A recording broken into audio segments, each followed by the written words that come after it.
یا ایھا الناس، اے انسانوں، کلوا مما فی الارض حلالا طیبا، کھاؤ زمین میں سے وہ چیزیں جو کہ حلال ہیں اور پاکیزہ چیزیں ہیں، گندی چیزیں نہ کھاؤ، پاکیزہ اور حلال چیزیں. ولا تتبعوا خطوات الشیطان، اور مت پیروی کرو شیطان کے راستوں کی. شیطان کا راستہ نہیں کہا گیا، راستہ واحد میں جب آئے گا وہ ہدایت کا ہوگا. ہدایت کا ایک ہی راستہ ہے، اہدنا الصراط المستقیم، اے اللہ ہمیں سیدھے راستے پر چلا.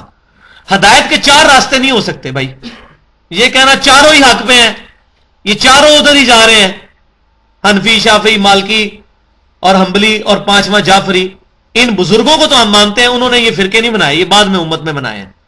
یہ پانچوں ہی حق پہ ہیں. قرآن میں کہیں بھی صراط مستقیم یہ نہیں کہا گیا ایک سے زیادہ راستے ہیں، اس کو واحد سے سیگے سے کہا گیا، اور ہمیشہ گمراہی کے راستوں کو جمع کے سیگے میں کہا گیا. یہاں بھی آپ دیکھ لیں، شیطان کے جو خطوات ہیں، اس کی جو لکیریں ہیں، اس کے جو راستے ہیں، ان کی پیروی مت کرو. کیوں؟ انہ لکم عدو مبین، بے شک وہ تمہارا کھلا دشمن ہے. دیکھو دشمنی بھی اس کی کھلی ہے، کوئی چھپی ہوئی نہیں ہے، کھلی دشمنی ہے.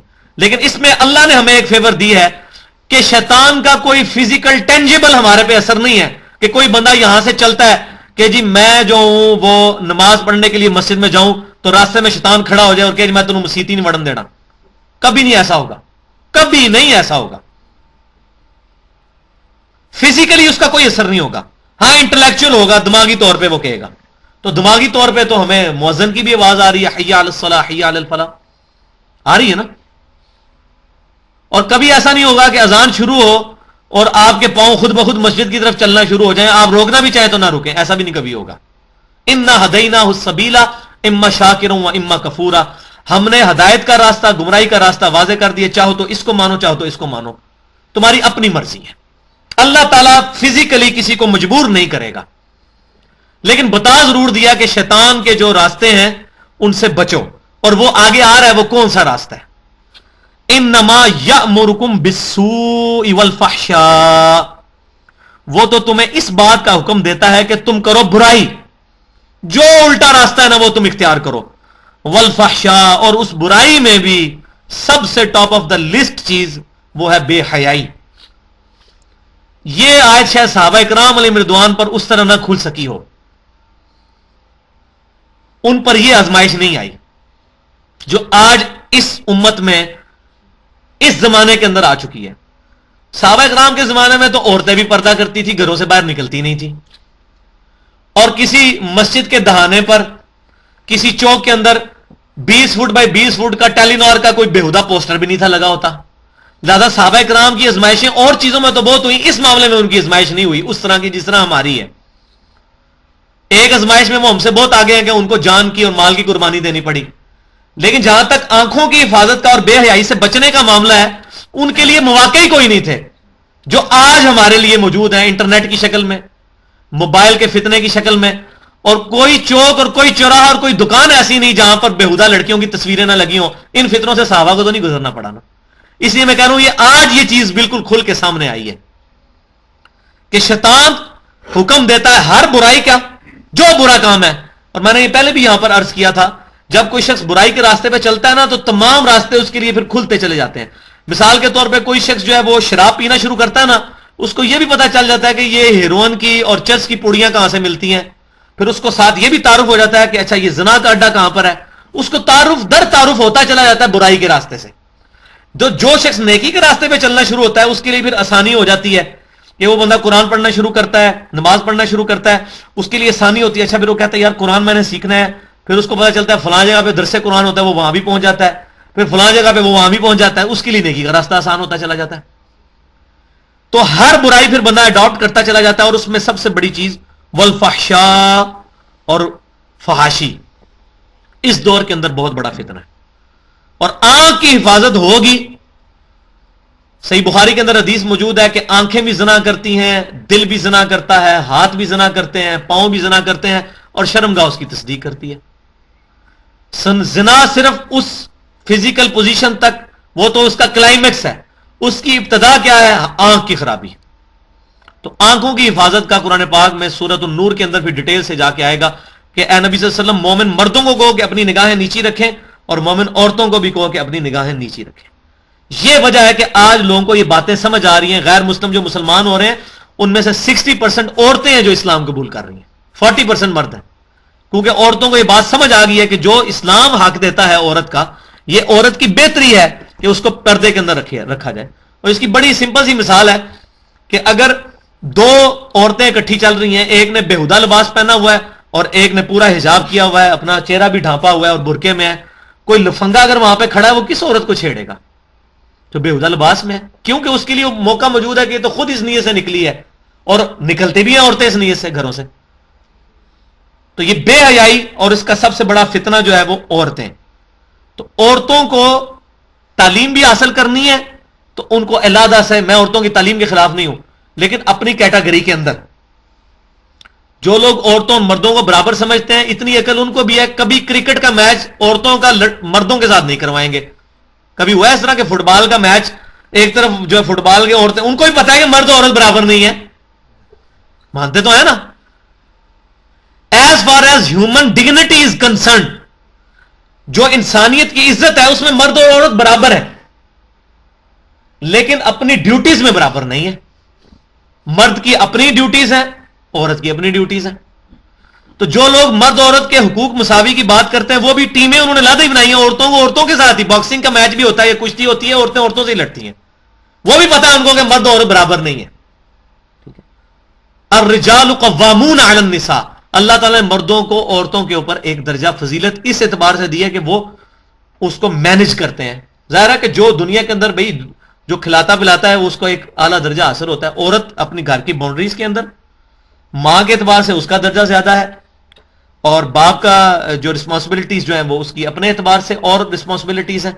تو اپنی جگہ دونوں کا مقام برابر ہے, لیکن جب دونوں مل کر ایک خاندانی شکل اختیار کریں گے پھر ایک ادارے کا ایک ہی مینیجنگ ڈائریکٹر ہو سکتا ہے, دو نہیں ہو سکتے.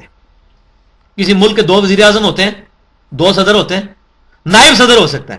تو گھر میں نائب صدر کی حیثیت سے بیوی ہوگی, صدر ایک ہی ہوگا, کیونکہ مینجمنٹ جب ہوگی تو پھر فائنل ڈیسیژن ایک بندے کے پاس ہی ہوگا. تو یہ عورتیں آج اس اعتبار سے عورتوں کی تعلیم بھی علیحدہ اداروں میں ہونی چاہیے, اور الحمدللہ ہمارے پاکستان کے اندر بھی ایسی یونیورسٹیز بنی ہوئی ہیں میڈیکل کی جو بالکل علیحدہ سے ہیں, عورتوں کی تعلیم بالکل علیحدہ ہے. تو اس میں کوئی حرج نہیں عورتوں کی تعلیم میں, لیکن اس میں پھر یہ پابندیاں بھی ہونی چاہیے کہ عورتوں کو اس طریقے سے اجازت نہ ہو. آج کل تو میں کہتا ہوں اسٹوڈنٹس کو, مردوں کو بھی اجازت نہیں ہونی چاہیے کہ وہ موبائل فون کالجز کے اندر لے کے جائیں. موبائل کا کالجز میں اسٹوڈنٹس کا کیا کام ہے موبائل کے ساتھ؟ اور گھروں میں انٹرنیٹ لگے ہوئے ہیں اور ماں باپ بےچارے ان پڑھ ہیں, وہ کہتے ہیں ساڈا بچہ پورا دن کمپیوٹر تے ہی بیٹھا رہتا ہے, پڑھتا ہی رہتا ہے, تو جو رزلٹ آنا تھا فیل, وہ پڑھتا تو نہیں رہتا. تو اس پہ بھی کوئی چیک ہونا چاہیے گورنمنٹ کی طرف سے. میں حیران ہوں, چائنا کے اندر یوٹیوب پہ پابندی ہے, 1/5 آف ورلڈ چائنا میں رہ رہا ہے, یوٹیوب پہ پابندی ہے. تو اس طرح ہم ان سائٹس کو یہاں بلاک نہیں کر سکتے.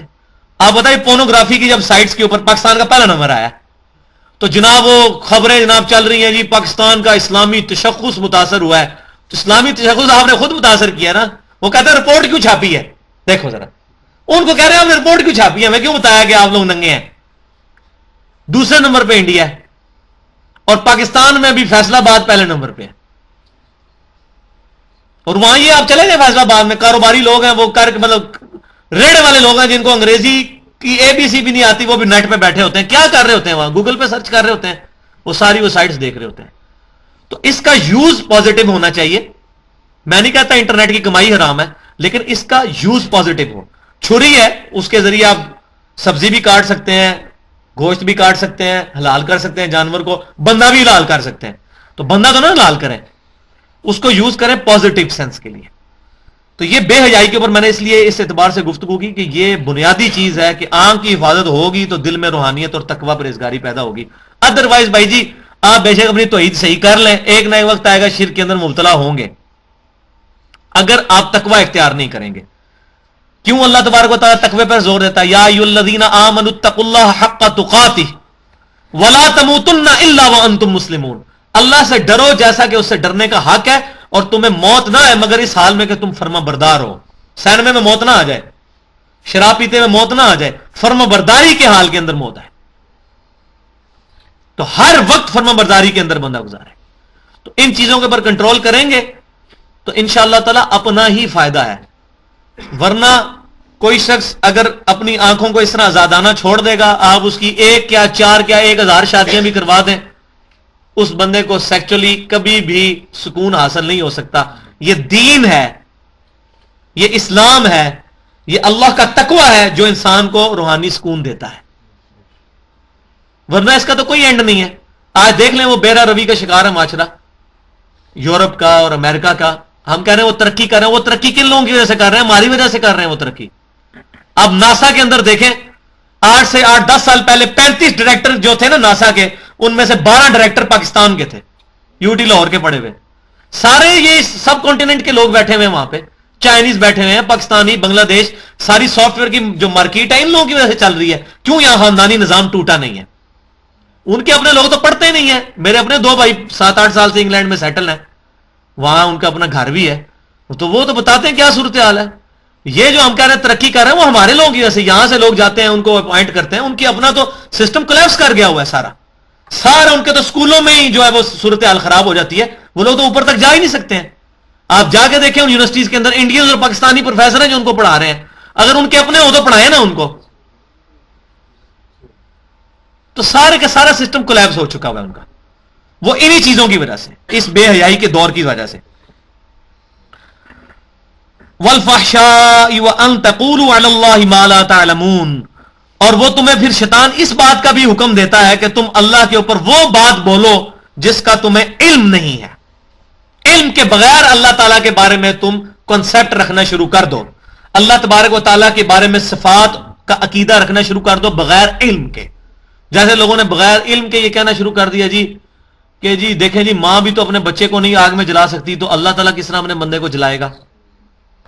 اب اس طریقے سے اینالوجیز بنانا شروع کر دیں اگر ہم, تو پھر میں کہوں گے قرآن میں حضرت آدم کو فرشتوں نے سجدہ کیا تو ہمیں نبی صلی اللہ علیہ وسلم کو سجدہ کرنا چاہیے. تو اینالوجیز تو نہیں بنانی, باؤنڈریز لمٹس دیکھنی ہے ہم نے. اپنی عقل نہیں استعمال کرنی. اپنی عقل استعمال کریں گے وحی کے اندر. جب وحی کو سپیریئر مان لیا, ہاں جب تک آپ نے وحی قبول نہیں کی اس وقت آپ کو اختیار ہے آپ دین نہ قبول کریں. لا اکراہ فی الدین, دین کو قبول کرنے کے معاملے میں کوئی جبر نہیں ہے. اس آیت کا یہ مطلب نہیں ہے کہ دین کے اندر آ جائے تو وہ بدماشیاں کرتا پھرے. مثال کے طور پر آپ نے اگر پولیس میں بھرتی ہونا ہے تو آپ کو کوئی زبردستی کہتا ہے پولیس میں بھرتی ہو, کہتا ہے کوئی؟ آپ میرٹ سے ون کرتے ہیں پھر پولیس میں بھرتی ہوتے ہیں, اور آپ پولیس میں بھرتی ہو جائیں, آپ کہیں جی لا اکراہ فی الدین, میں پولیس کی وردی نہیں پہنوں گا, وہ کہیں گے جی چلو دفعہ ہو یہاں سے, کہیں گے نا. وہ کہیں گے لا اکراہ فی الدین کا مطلب یہ ہے کہ پولیس میں بھرتی ہونے کے لیے کوئی کراہت نہیں کسی پہ کہ زبردستی ہے. لیکن جو بندہ ایک پولیس کے ادارے میں آ گیا اب وہ اس کے لاز کو فالو کرنا اس پہ ضروری ہے. لا اکراہ فی الدین کا مطلب ہے کہ ہم کسی کرسچن کو زبردستی مسلمان نہیں کریں گے. لیکن ایک بندہ مسلمان ہو گیا, خود پیدائشی مسلمان کی نہیں میں بات کر رہا, جو خود اپنے انٹلیکٹ سے مسلمان ہوا, تو اس کو پہلے بتایا جائے گا بھی مسلمان ہونا ہے تو یہ چیز غور کر لو کہ جو اسلام سے پھرے گا پھر اس کی سزا قتل مرتد ہوگی, اس کو قتل کیا جائے گا. تمہاری مرضی بے شک نہ ہو اسلام میں, ہمیں کوئی ضرورت نہیں ہے, لیکن اگر آؤ گے تو یہ باؤنڈریز ہیں. جس طرح آپ کے آئین میں محمد علی جناح کی توہین کی سزا قتل ہے, اور آج لوگ بکواس کر رہے ہیں گستاخ رسول کی سزا قتل کیوں نہیں ہے. تو کسی بھی انٹلیکچوئل نے یہ بکواس کی ہے آج تک کہ پاکستان کے جھنڈے کی توہین پہ سزا قتل ہے, محمد علی جناح کی توہین پر جو سزا قتل ہے یہ سزا ختم کرو. اگر تمہیں اپنے دنیا دار لوگوں کا اتنا پاس ہے کہ تم ان کی قدر کرتے ہو کہ ان کی کوئی توہین کرے گا تو اس کو ہم قتل کریں گے, تو ایک شخص جو کہ 1.25 ارب لوگوں کے دل کی دھڑکن ہے, دنیا میں 1.25 ارب لوگ اپنے ماں باپ اولاد سب لوگوں سے بڑھ کر اس سے محبت کرتے ہیں, اس کے بارے میں لوگوں کو اجازت دے دی جائے کہ وہ سر عام ان کی گستاخیاں ان کو گالیاں دینا شروع کر دیں. اس سے بڑا کوئی فتنہ نہیں ہے دنیا کے اندر. اور یہ جو لوگ بکواس کرتے ہیں ٹالریٹ کرنا چاہیے, ان سے پوچھو کہ میں میڈیا میں کھڑا ہو کر صدر پاکستان کو ماں بہن کی گالی دوں تو مجھے معاف کر دے گا؟ جس نے بش کو جوتا مارا تھا اس کو معاف کر دیا گیا, کتنی اذیتیں اس کو دی جا رہی ہیں. کیا ہو گیا؟ آزادی ہے نہ رائے کی, اس نے مار دیا جوتا تو کیا ہوا؟ کہیں گے نہیں, ہاں صرف نبیوں کی توہین کرو وہ آزادی ہے رائے کی, ہماری توہین کوئی نہ کرے, یہ دوغلی پالیسی ہے. تو اس لیے ہم کہتے ہیں ہمارے ساتھ کوئی منطق پہ آ کے بات کرے, لاجک پہ کرے, دلائل پہ, جذباتیت پہ بات نہ کریں. ہم اس کو اس کے دلائل پر قائل کریں گے کہ یہ 2 نمبری والے قانون نہ ہو. ہاں یہ ضرور ہے کہ گستاخ رسول کا قانون اس کا غلط استعمال بھی نہیں ہونا چاہیے کہ کوئی شخص اپنی ذاتی دشمنی نبھانے کی خاطر کسی پہ خام خواہ گستاخ رسول کا فتویٰ لگا کے اس کو پکڑ کے جو ہے وہ پھانسی چڑھوا دے یا اس کو گولی مار دے. تو یہ دونوں ایکسٹریمز ہیں.